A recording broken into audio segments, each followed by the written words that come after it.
And welcome back, ladies and gentlemen. Yes, welcome back. We are finally at the new year. It is 2025. Man, I hope everybody is excited for the start of the new year. I know I am.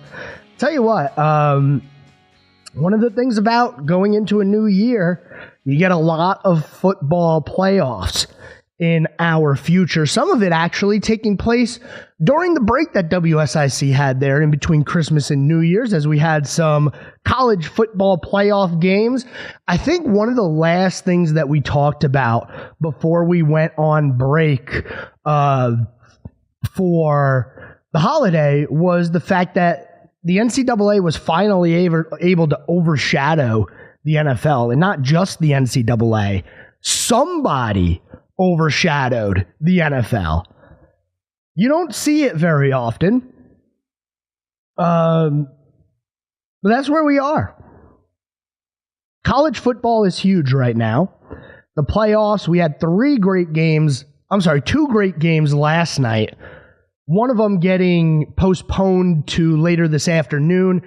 That game between Notre Dame and Georgia is actually going to be going on while we air this episode of the program. So this is a pre-recorded episode. I am not live in studio. So as this episode is airing, you guys will be able to watch Notre Dame take on Georgia in the All-State Sugar Bowl. That game is scheduled for 4 p.m. later on this afternoon. And actually, like I said, it's going on while we broadcast. So probably the first quarter is done, halfway through the second, maybe somewhere around there by the time this episode airs. So we're going to talk a lot of football, a lot of college, a lot of NFL. We're also going to get into the high school scene. Now is the time where a lot of these high school basketball programs are really starting to ramp up their season. Like, I just pulled up Statesville's schedule for fun. They have a game on the 3rd, which is tomorrow, and then next week they have games on the 7th, the 8th, the 10th, then you got the 14th and 17th, so it rolls real quick into the new year, this high school basketball season. Now, we'll probably not talk too much about college basketball just yet. It goes on. It's happening. I know there's people that are paying attention to it, but it is not in the forefront right now. We have too much playoff football going on to really worry too much about what's going on in the regular season of NCAA basketball. But we will continue to keep you updated. Probably tomorrow, maybe when we return on Monday, we'll get into the college basketball scene because we have college football going on. But we are going to talk high school basketball and let you know where these teams stand as we head into the new year. So why don't we go ahead and just start things off with that, right? Starting with Statesville High School. Interesting start to the year. They won a game before they lost 3 in a row and won again. Towards the end of 2024, though, this team was able to rack together a few good wins, a 2-point win against North Lincoln being probably the highlight, and a big 67-22 win versus South Iredell before they fell right before the new year to Mooresville, 72-67. Statesville High School sits at 5-5 on the year. They are 1-0 in their conference. Remember that game against North Lincoln I just told you about? That was the first conference game of the year. Now, for Statesville, they only have one game on their schedule that is not a conference game from here to the end of the year. That game being on the 8th against Alexander Central at home. That is not a conference game for Statesville High School. So right now, Statesville High School 5-5 on the year. They're 3-1 in their last 4 games, and they look to beat East Lincoln tomorrow. We're talking about the men's teams right now. Tomorrow, we'll probably get into the women's team. So men's Statesville team 5-5 playing East Lincoln tomorrow night. Moving on to South Iredell High School. They've had a really rocky year here.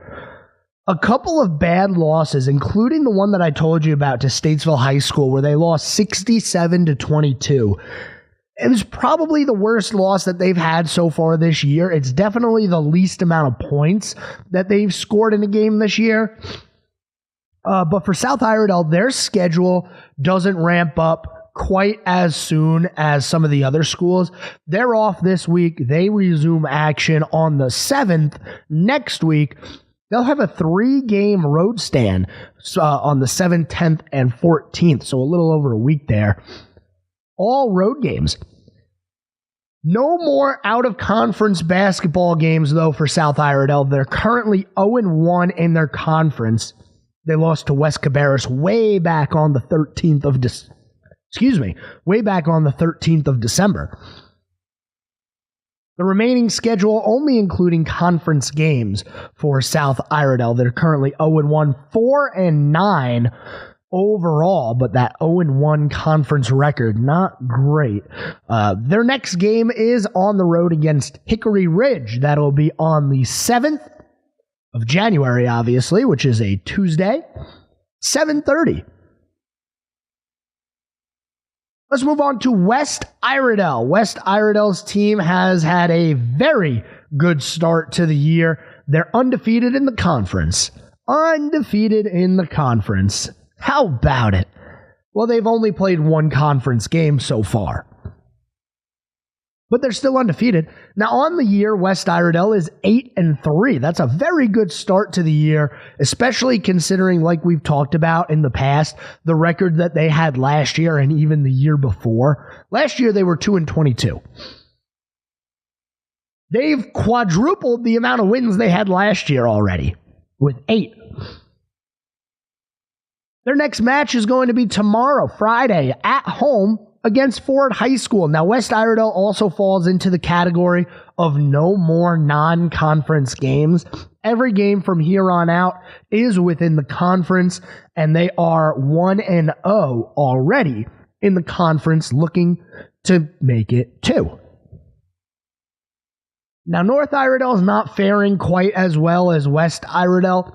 4-7 on the year, but they do have a win against a conference opponent so far this year, which is really good. They beat Ford High School on the road 70-62. They are going to resume action tomorrow. North Iredell takes on St. Stephen's High School. That's on the road at St. Stephen's at 8 p.m.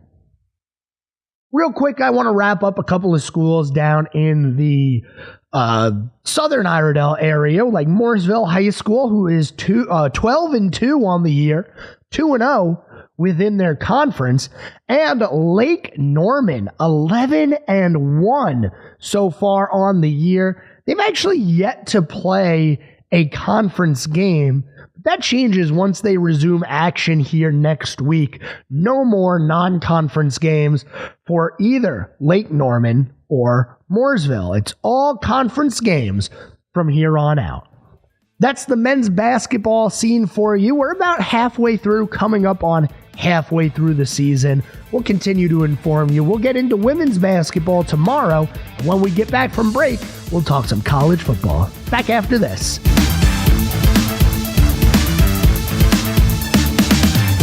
Welcome back. Segment 2 here on the Scoreboard. No phone calls today, no phone number to read for you. This episode was recorded at an earlier time, and while you're listening to this episode, the All-State Sugar Bowl should be going on. I say should be because it was supposed to be yesterday.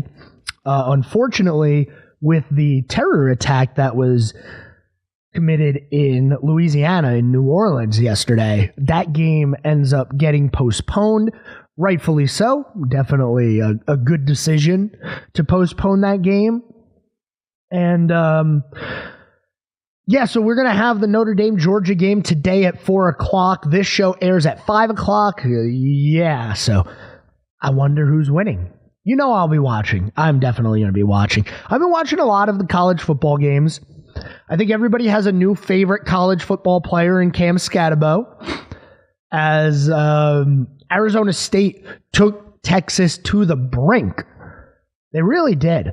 Now, I don't want to hear any complaints from people about, oh man, why did the Big 12 get a bye? Why did the Mountain West get a bye with Boise State? I think Boise State put up a decent fight. Now, obviously, it didn't go as well as they would have hoped, with the final score in that one being less than competitive. 31-14 was the final score in that one. Really, you could say 24-14, that last touchdown in the fourth. But I'll tell you what, I like what Boise State was able to do. They put up a fight. They didn't back down. They were down 10 at half. Okay. Down 10 at half is not bad, but there should be absolutely nobody complaining that Boise State got a bye versus any of the top 4 teams in the country. Why? Well, hey, the number 1 team in the country got a bye, and they got blown out of the water. I mean, you lose 41-21. That's not good. You give up how many points in the first half? Too many. 34 points scored by Ohio State in the first half against the number 1 team in the country in Oregon. And it wasn't even close. This game was over before it started. And it felt like it too. Like, the Arizona State-Texas game never really felt over. Even when it was a 16-point Arizona State lead, it never felt like it was over. Well, they showed why it was never over. That game ends up going into a double overtime. Texas ends up getting the win. You know what's crazy is at some point in the game, with 8 minutes to go in the fourth quarter, ESPN had Texas at a 99% chance to win the game. 99% chance to win the game, and it ends up going to overtime. Now, obviously, Texas was able to avoid the embarrassment that would have been blowing a 16-point lead. Arizona State scoring those 16 unanswered in the fourth. 2 2-point conversions to get it done. That was a great game. That was some great football. And props to Cam Scatabo. I know everybody is probably talking about him today. Senior running back out of Arizona State. Somebody's going to draft this kid. Somebody's going to draft this kid, and they are going to get a competitor. I loved watching him play. And the reports from the sideline that he was getting sick, he was throwing up on the sideline, and he still was able to come out there and fight. And I mean fight. Some of the runs that he had, his legs just never stopped. They just don't stop. And you look at the touchdown, the rushing touchdown that he scored, where his offensive lineman threw him into the end zone. He was stopped dead to rights 3 yards at the backfield. But he kept those legs moving, ends up getting in the end zone. Big props to Cam Scatabo. I would love to see him in Carolina, man. Oh, man. I know everybody's big on Chuba Hubbard, but a second running back never hurt anybody. I know, don't draft running backs. Yeah. I get it. That kid has heart, though. That was some performance by Cam Scatabo. I saw his stat line, and it is absolutely insane what he was able to do in this game. So Cam Scatabo against Texas.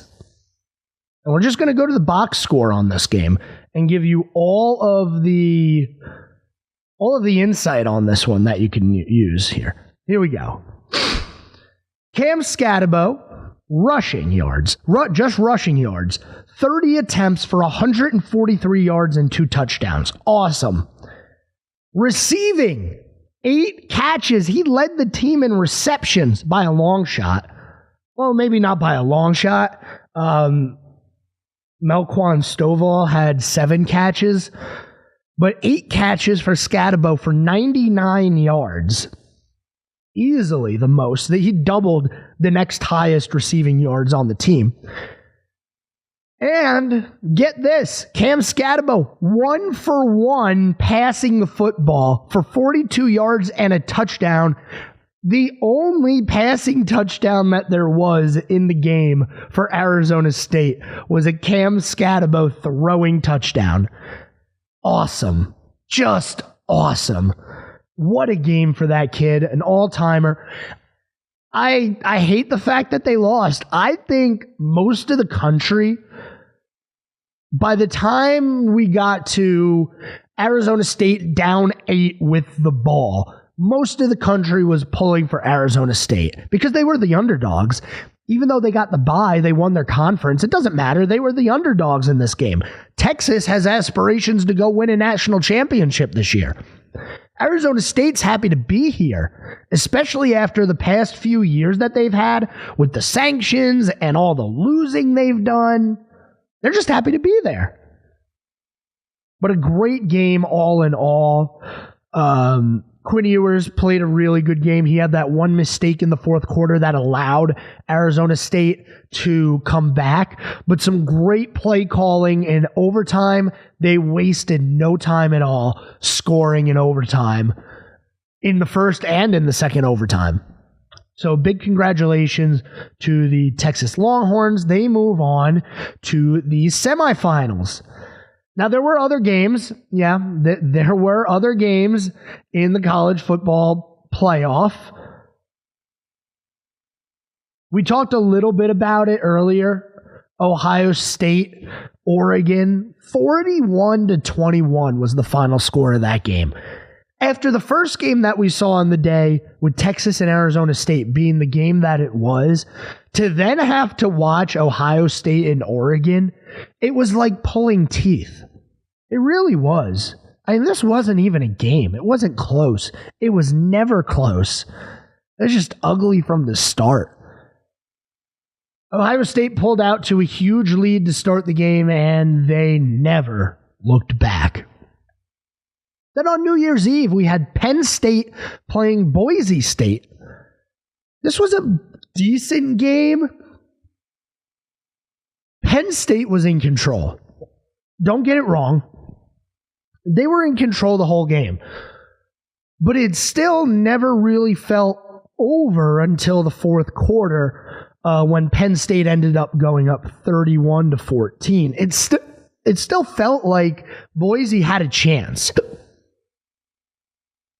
It wasn't meant to be, though.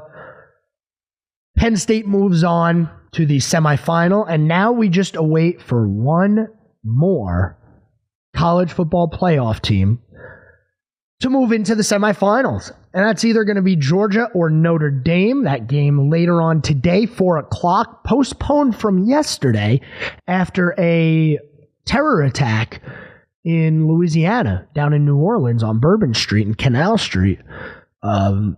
Ends up getting it postponed. Rightfully so. Absolutely disgusting what happened down there. Heart goes out to everybody involved. Anybody that was in Louisiana who had to witness that. Anybody's family who has somebody that was injured or lost their life. Very sad. Just a rough New Year's Eve, man. That's brutal. I hope everybody there can find some peace. I do. Right now, the semifinal matchups are as followed. They're January 9th and 10th. So the January 10th game is Texas and Ohio State. That's going to be a 7:30 start time. Now, the 10th, by the way, is actually going to be on a Friday. So these college football playoff games, the semifinals are going to be on a Thursday and a Friday.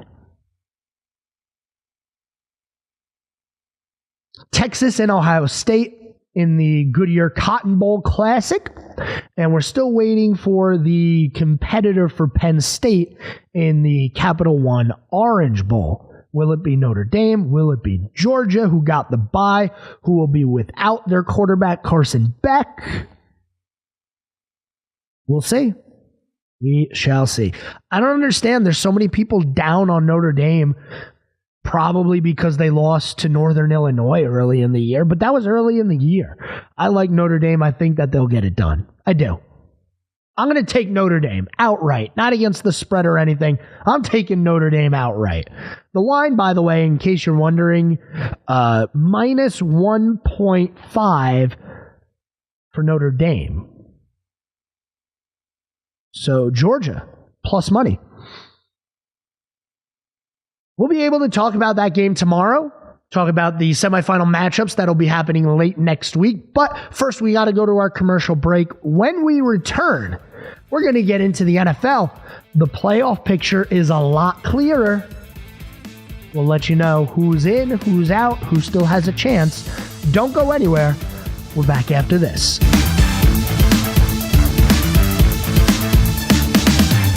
And welcome back, ladies and gentlemen. It is segment number 3 here on the Scoreboard.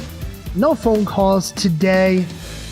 It is a pre-recorded episode, but it is the new year. It is Thursday, and I am in studio giving you all of the updated information, including your Pro Bowl starters. Well, maybe not starters, because we don't know who's going to the Super Bowl just yet. Obviously, if you go to the Super Bowl, you're not going to be participating in the Pro Bowl. So we'll go over some of the Pro Bowl votes and what these teams are. And remember, it's like the Pro Bowl games. It's not a game like it used to be. It's the Pro Bowl games, which I don't know how many people are still watching the Pro Bowl. I'm going to be honest with you, I haven't seen it in quite a few years. I remember watching it the last time that it was a 11 on 11. Was it Mac Jones who got like two-hand touched and they whistled him down and he just kept running to the end zone? That's when I stopped watching. I was like, all right, this is a joke. I'm done. And I tuned in for a little while last year to see the flag football just to see if it was better. It just wasn't interesting. I don't know what the NFL has to do to make the Pro Bowl interesting again. Got to be honest with you, I don't see how they can do it. But we'll see. We're going to talk about the Pro Bowl rosters here in a little bit. We're also going to talk about the NFL standings and the playoff picture. One game remaining in the NFL season. One. In the AFC, 3 teams are going for one spot. 3 teams are going for one spot. That is the Broncos, the Dolphins, and the Bengals. In the NFC, 2 teams are going for one spot. The Lions, the Eagles, the Rams, the Vikings, the Commanders, and the Packers have all clinched the playoffs. The NFC South has yet to be decided. Once again, 2 teams hovering right around 500. It's about what we've come to expect out of the NFC South in the past few years. The Buccaneers, my pick for the NFC South at the beginning of the year, are 9-7. The Atlanta Falcons are 8-8 and still have a chance. The Buccaneers play the Saints. The Falcons play the Panthers. It's very simple. Very simple formula here. If the Buccaneers win, they're in. If the Buccaneers lose and the Falcons win, the Falcons are in. Simple. The AFC is also simple. The Broncos are currently in at 9-7. The Dolphins and the Bengals are both 8-8. If the Broncos win, they are in the playoffs. If the Broncos lose and the Dolphins and the Bengals win, the Dolphins are in. And if the Broncos and Dolphins lose, the Bengals would win and be in. Obviously, if all 3 win, the Broncos are in. If all 3 lose, the Broncos are in. So the Bengals need 2 teams to lose and they need to win? Is it possible? Yeah. The Broncos play Kansas City. And I don't believe I've seen anything about Patrick Mahomes sitting or not. The Dolphins, without Tua, by the way, with no Tua, play the New York Jets. Might be a little bit of an easier in for them. The Bengals, with everything to play for, they have to take on the Pittsburgh Steelers. Yes, that's right.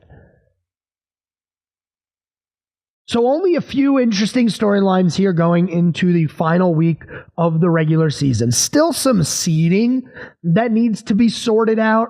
The Commanders and Packers both 11-5. We'll see what happens there. Vikings are 14-2. You got the Steelers and the Chargers both at 10-6. What if the Steelers and Chargers lose and the Broncos win? What does that do to the seedings? All that fun stuff. It'll be sorted out by Monday night. Actually, with it being the final week of the regular season, week 18, there is no Monday Night Football this week. So Sunday night, the final game of the regular season is Vikings-Lions. Great game to end the year. That'll be the final game of the regular season. That will determine seeding more than anything. By the time we get to the 8 o'clock game, we will know who is in and we will know who is out in both the NFC and the AFC. There are 2 Saturday games. So the Browns are at the Ravens and the Bengals are at the Steelers. Those are your Saturday games. I find this pretty funny. The Steelers have not played on Sunday in weeks. They played on Saturday like the last 3 weeks. And they get to play on Saturday again. So the Browns at the Ravens at 4:30, and then at 8 o'clock Saturday night, the Bengals at the Steelers. Some other things that could happen here. The Panthers play the Falcons to end the season. That'll be on the road. They've already played their final home game. The Eagles will be taking on the Giants at home.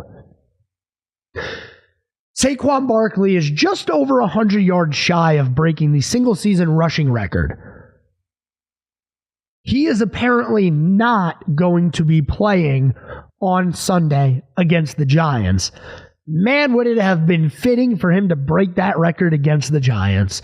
And I get it. There's going to be people arguing, yeah, but it took him 18 games to do it, you know. O.J. Simpson, in my opinion, personal stuff aside, O.J. Simpson is the best single-season running back of all time. Because what he did was in 14 games, and he still owns the record for rushing yards per game, which honestly is probably the more important stat than just total rushing yards, because you start to stockpile your stats as, you know, you get to games 16, 17, and now 18. It used to just be 14. So there will be no single season rushing record this year. The New York Giants, I don't understand what they're doing. As a Giant fan myself, I am disappointed. I was really enjoying watching this team lose.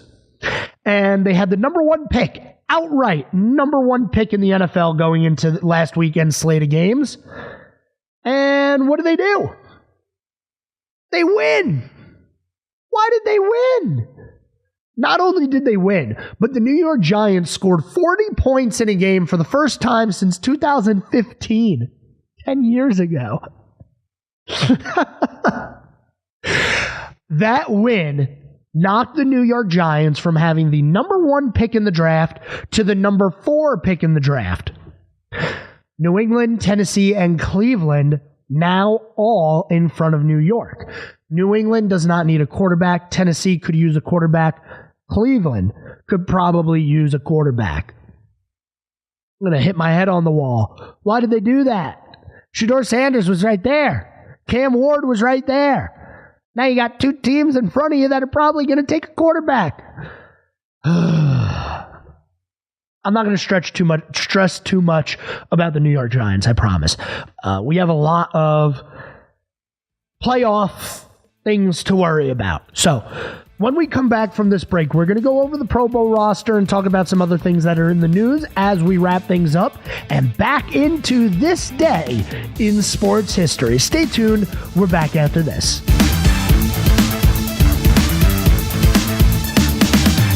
And we're back. Welcome back to the Scoreboard. No phone calls today. We are pre-recorded, but today is Thursday, so everything that I am bringing to you today is updated information. Maybe not current, maybe not, maybe something happened in between me recording this and the airing. But today is Thursday, so we've already talked about the high school basketball, men's basketball scene from the weekend. Not even from the weekend, from before the new year. Long time ago. The new year started on a Thursday. At least the new work year started on a Thursday. And I am all kinds of thrown off. Because you got today and tomorrow, and then there's Saturday, Sunday. Then we come back to a full week. It feels like we had a really long weekend. That's all. We're talking some NFL action. The Pro Bowl rosters have been released. Let's start with the AFC. Your quarterbacks in the AFC are Josh Allen, Joe Burrow, and Lamar Jackson. Running backs, Derrick Henry, Joe Mixon, Jonathan Taylor, Patrick Richard, the fullback. Let's see here. Do we want to go through all of these players?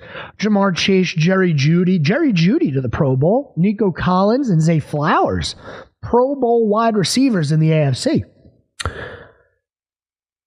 Brock Bowers, the Raiders rookie, breaking records for a rookie tight end. Brock Bowers, I don't know why people didn't think that he was going to be better. I feel like he should have been a top 3 pick.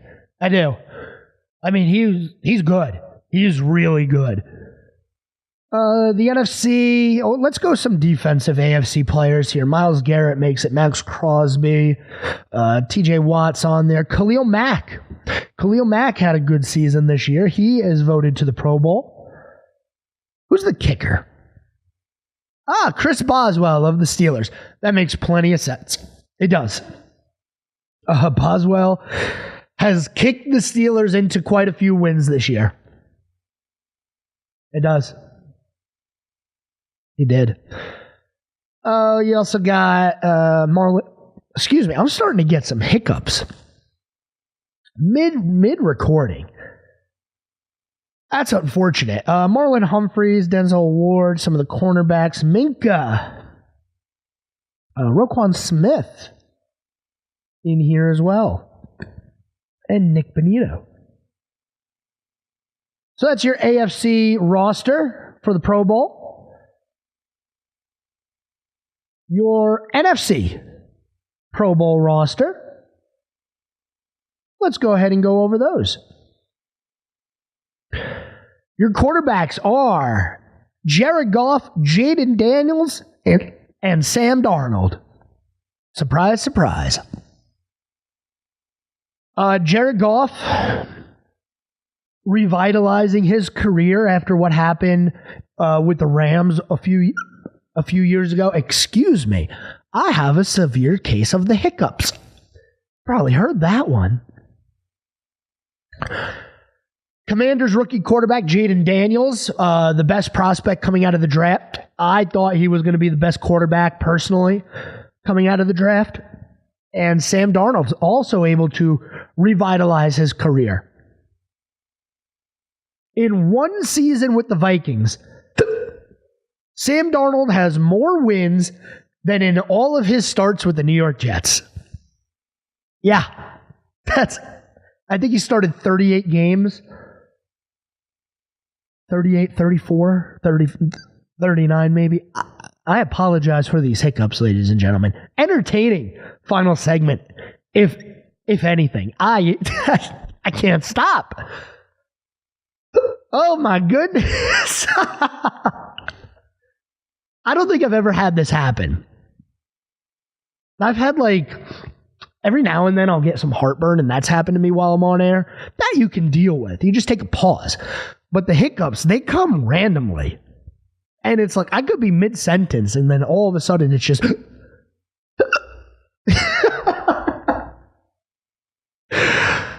I'm losing my train of thought, ladies and gentlemen. I got the hiccups and I'm losing my train of thought. And apparently there was something on my eyebrow. I don't even know. What a final segment it is. NFC. Your running backs in the NFC. Saquon Barkley, Jahmyr Gibbs, Josh Jacobs. Wide receivers were Justin Jefferson, Amon-Ra St. Brown, CeeDee Lamb, Terry McLaurin. I got a list of snubs here, Pro Bowl snubs. Cooper DeJean, however you'd like to say his name. Cornerback for the Eagles. He's a rookie. He is number 2 among all nickel defensive backs with a minus 28.3 EPA. EPA in football, by the way. EPA means expected points added. So as a defensive player, you want to be a negative. Pretty good. James Cook of the Buffalo Bills. I wouldn't say he's a snub. But yeah, James Cook is a big part of that Bills offense. Let's see. Who are some other snubs here? Baker Mayfield. Yeah. I guess you could say Baker is a snub, but you got to look at who they put in instead of him. Jared Goff, Jaden Daniels, Sam Darnold, I think all had better years than Baker Mayfield. You got also Kirby Joseph and Danielle Hunter. I'll tell you what. The Cardinals tight end Trey McBride, I'm going to say that's a snub. I don't believe he made when we talked about the NFC tight ends. Oh, he did. Okay. Trey McBride. So, my apologies. We didn't get there. George Kittle, Trey McBride are your tight ends for the NFC. Trey McBride went almost 100 catches this year without a touchdown. You look at his stats on the year, and it's almost comical. It's almost comical. On the season, Trey McBride has 104 catches for 1,081 yards, 1 touchdown. And it happened last weekend, I believe. I kind of was hoping he didn't score a touchdown all year. It'd be something to have over 100 catches and not get into the end zone. But they got him into the end zone on a little tight end screen on the goal line. All right, I am running out of breath as I have these hiccups still. The entire final segment. My apologies, ladies and gentlemen. Oh, my goodness. Let's do this day in sports history and get out of here for the day. What do you say? On this day in 2023, January 2nd, Damar Hamlin goes in for a tackle, does not get up. He goes into cardiac arrest on the field, and he is revived by CPR on the field against the Bengals in Cincinnati. Wow. That was 2 years ago now. Damar Hamlin's still playing for the Bills. Congratulations to him, man. That was one of the scariest things I've ever seen on a football field. And the fact that it took them so long to call that game, I remember Joe Buck being on the call and him just not really being able to say anything. I'm glad he's alive. I'm very glad he's alive. hopefully that never happens again on the football field. Although I believe early in the year, there might have been somebody on the Chang Gang that collapsed on the sideline. I might be remembering that wrong. I probably shouldn't have even mentioned it. But Damar Hamlin, 2 years ago on this day, collapsed while trying to tackle T. Higgins. And forget the name of it. I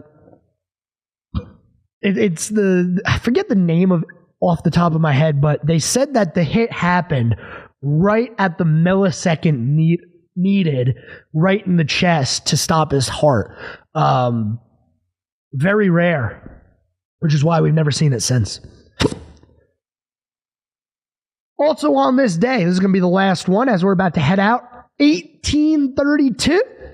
Oh, almost 200 years ago, the first curling club in the United States was opened. That would be the Orchard Lake Curling Club. How about that? On this day, 1832. I'm going to get out of here, ladies and gentlemen. I'm going to drink some water, hold my breath, do something, because these hiccups, man, you can hear them. I'm sure you can. I hope you can, at least. I don't know if it makes for good radio or not, but I'm entertained. I'll talk to you guys tomorrow. Until then, have a great night.